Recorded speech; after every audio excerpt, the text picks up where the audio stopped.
On va parler de cette polémique à l'AFP, l'agence France-Presse, qui refuse de qualifier le Hamas de groupe terroriste dans ses dépêches. La ministre de la Culture, Rima Abdul-Malak, a été interrogée hier à l'Assemblée nationale sur ce sujet. Et Gauthier Lebret, surprise, elle semblait embarrassée.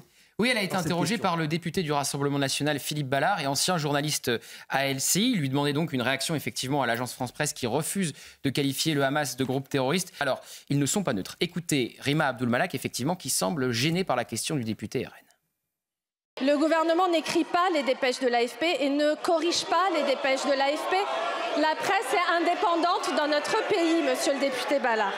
Alors voilà, on vient sur le fond de la question du député Philippe Ballard. Oui, Rima Abdul-Malak aurait pu simplement dire que pour elle, le Hamas est un groupe terroriste et que si elle était journaliste à l'AFP, ce qu'elle n'est pas bien sûr, elle qualifierait le Hamas de groupe terroriste. Je rappelle quand même que l'AFP est financée en partie par l'État, par l'argent public, par l'impôt des Français.